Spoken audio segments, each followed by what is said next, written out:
香港短短3星期內錄得超過100宗同進食生蠔有關嘅食物中毒個案。今次爆發嘅元兇主要係高度傳染性嘅諾如病毒。如果我哋唔小心中招，出現屙嘔不適，除咗睇醫生，中醫角度有咩可以即時幫到手？康復之後又點樣先可以令元氣大傷嘅腸胃回復正常？大家好，我係寶運中醫嘅賴醫師，今日就同大家詳細拆解。從中醫角度，呢類進食不潔或未煮熟海產引起嘅急性腸胃炎，通常歸屬於霍亂、嘔吐或者泄瀉嘅範疇，主要病機離不開胃濁之邪，直中脾胃，中醫稱之為濕熱或者寒濕之邪，強力侵襲我哋身體。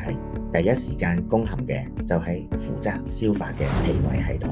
脾胃功能一旦失常，身體嘅氣機運行就會大亂，胃氣本來應該向下降，而家反轉向上衝，就會出現上吐嘅情況。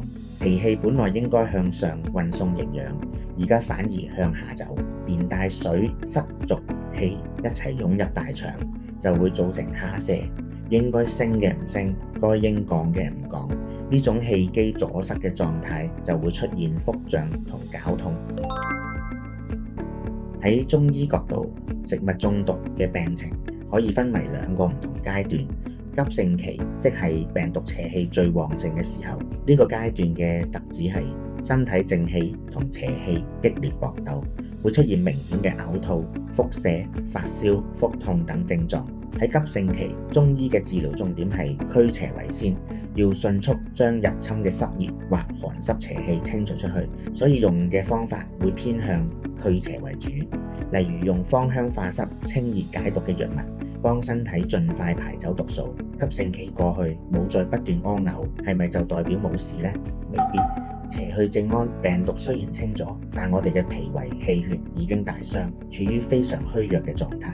如果即刻食補大魚大肉，反而會加重脾胃負擔，造成食腹，即係病後飲食不當，引致復發。急性期過去之後，中醫嘅核心策略係健脾和胃，恢復元氣。飲食方面要注意由稀到稠，循序漸進。康復嘅頭幾日，腸胃仲係好脆弱，最好從最溫和嘅流質食物開始，例如白粥或者小米粥。喺粥入面可以加少少陳皮，佢有幫助理氣和胃嘅作用，唔會增加腸胃負擔之餘，仲可以幫助脾胃慢慢恢復運作。亦可以選擇平補食材，等腸胃習慣咗流質食物之後，就可以慢慢加入一啲性質平和嘅健脾食材，例如山藥、蓮子、芡實呢類食材，既可以補脾，又可以益腎，非常適合病後調理。你可以用佢哋嚟煲湯或者煲粥，一來容易消化，二來可以溫和咁幫身體補返元氣。最重要都係要暫時戒口，呢點好關鍵，但好多人都忍唔住。喺康復初期，即係大約1星期內，一定要避免生冷嘢，例如魚生、凍飲、油膩、煎炸、辛辣刺激，仲有難消化嘅糯米製品。如果忍唔住口，好易令脾胃再次受損。功虧一簣，除咗飲食，中藥調理都可以幫手。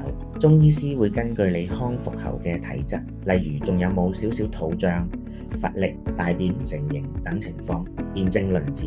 常用嘅方劑好似參苓、白術散，就專門用嚟健脾祛濕，可以幫你從根源鞏固脾胃功能，預防日後腸胃變得敏感、容易腹瀉等後遺症。